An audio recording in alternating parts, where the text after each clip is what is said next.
Hi, I'm Tristan from Old English Outfitters, and today we're going to take a look at the PrintX line of suppressors from B&T. Specifically the SRBS 556 full size and the Rotex 762 Ti full size. They're 3D printed and are available in 718 ink and out or titanium, offering versions that cater towards low back pressure or maximum signature reduction. So the SRBS is going to have ports and channels to kind of redirect the gas, so it's going to be more of the low back pressure style can, where the Rotex is all sealed, no ports, and it's going to be very similar to a traditional baffle can, albeit 3D printed. The PrintX is also one of the first models to incorporate B&T's proprietary star baffle design, which optimizes gas flow to keep sound and flash down, while simultaneously improving function and felt recoil. For the SRBS, it mostly lived on my 10.3 556 Mach 18 build. It's like a Daniel Defense Mark 18, but not really. And then I did throw it on a 16-inch rifle to kind of get the full spectrum. You get a short barrel and a long barrel in order to see the performance difference. The Rotex 762 kind of bounced around a little bit more. That's just kind of the nature of a 30 cal bore. You're just able to run more calibers through it. Both performed well for what their intended goals are, with some slight drawbacks, mostly stemming from the material construction. We'll kind of swing back to that one in just a little bit. Both cans come standard with a B&T manufactured Surefire hub mount. It is constructed of titanium and stainless steel components, and is compatible with all B&T Rotex flash hiders, as well as all Surefire SOCOM flash hiders, muzzle brakes, and war comps. B&T did provide us with Surefire compatible muzzle devices in both 1/2x28 and 5/8x24 for this review. Based on just kind of looking through their website, I don't believe these are included with the suppressors in the box, but I could be wrong about that one. They also sent their NATO hub adapter, which is compatible with A2 flash hiders. Most AR-15s come standard with an A2 flash hider, so this is going to allow pretty much any hub can to work with most AR-15s.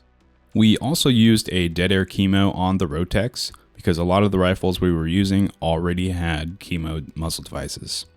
Both cans are finished in a nice bead blast, which is a matte gray. The more you shoot them, the finish tends to patina and turn more of a grayish brown color, which I think is pretty cool. Without mounts, the SRBS is 6.63 inches long, and the Rotex is about 7.5 inches long. If you add the Surefire hub mount, that adds about 1.5 inches to the overall length. For diameter, the SRBS is 1.73 inches, and the Rotex is 1.53 inches. The SRBS weighs in at about just over 15 ounces naked, and 23.25 ounces after you add the Surefire adapter and muzzle device. If you opted for a more minimal setup like Reardon, you could expect more in the range of sub 20 ounces or so. For the Rotex Ti, you're looking at just over 8 ounces naked and just under 16.5 ounces total, and then about 12.5 ounces with the Reardon setup. In terms of gas blowback, again, the models are going to be oriented for kind of different use cases. The SRBS is going to excel with kind of taming overgassed host rifles. 10.3 ARs are kind of notoriously terrible to suppress. This one has a Geisley barrel and is much better gas than most, but at the end of the day, it is still a short barrel 5.56. You can only expect so much. Given that, I think the SRBS's performance is actually quite good. The footage shows gas accumulation at the port. It honestly looks worse than it is. From the shooter's perspective, there is little to no gas to the face. Most of the gas is going to be directed out the muzzle end of the suppressor, and you're only really getting a little bit out of the chamber. Now, if you put the SRBS on a 16-inch rifle, things get even better. There's virtually no gas to the face and is honestly really pleasant to shoot. If you've ever shot suppressed ARs specifically for a prolonged period of time, after a while the gas can kind of get to you and you need to take a breather, or you're just kind of done for the day. With this, there's like no gas to the face and I could do it all day. The Rotex also performs admirably in terms of gas blowback, albeit at a lesser extent than the SRBS. Even on 556, I thought the gas was still manageable, and it does exceed some other non-reduced blowback suppressors on the market. Now, if you made it this far into the video, I know you're probably wondering, but how do they sound? I would say the SRBS strikes a good balance of gas mitigation and sound performance. Usually there is a trade-off. The more flow through you go, usually the louder the can. So you're not really sacrificing a whole lot to get that reduced back pressure and still retain the good sound performance. It has a fairly deep bassy tone, I would say, due to the increased volume of the can, and overall sounds exceptional. Even on the shorter barrel, I'm impressed with how it performs.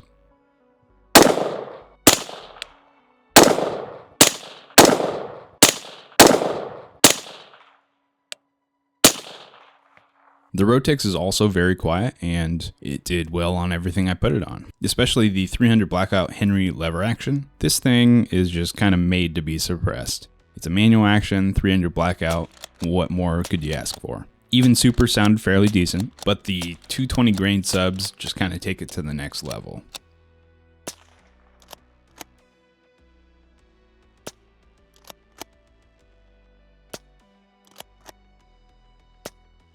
Honestly, this might be the quietest and lightest 30 cal suppressor on 300 blackout that I've personally tried, without going to a much longer and larger diameter suppressor, something like the Dead Air Nomad or the Diligent Enticer L.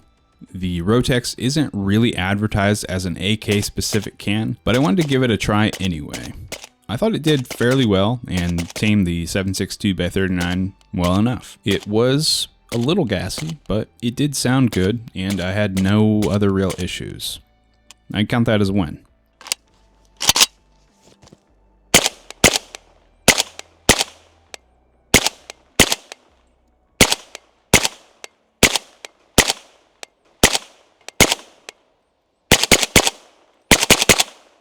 On 556, it sounded decent, but admittedly a little odd. It's kind of hard to describe, but it provides an almost kind of hollow tinge sound.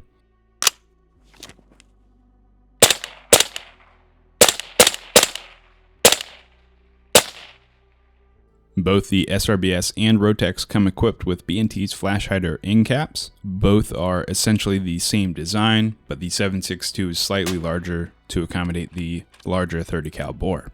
Makes sense.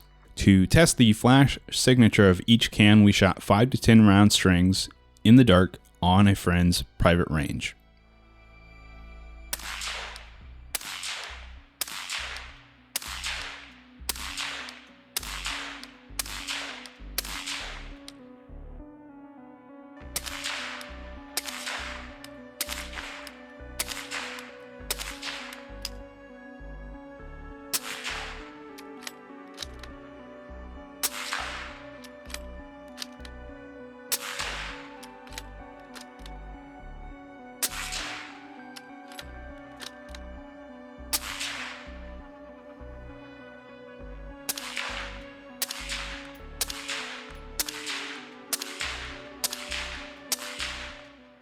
As you can see, the Inconel can did really good with standard 5.56 223, and then the TI can, I would say, had slightly mixed results. On 308, the Rotex TI did quite well. However, on both the 7.62x39 and 223, the flash hider failed to suppress the sparking, at least all of the time. This is kind of a well-known thing with titanium, and it's just kind of to be expected. It's not all bad news, and again comes down to the end user's use case. This is just another data point to kind of help you choose. The nice thing about the PrintX line, I believe every model is available in either Inconel or titanium. You just need to pick the material that kind of suits your needs the best. One thing I didn't mention earlier is that B&T states both the Inconel and titanium PrintX suppressors are in fact full auto rated. This is interesting because most other manufacturers do not really recommend their titanium cans for full auto use. Unfortunately, we did not get a chance to test full auto for this video, but I still think Inconel would kind of take the abuse of full auto much better than titanium in the long run.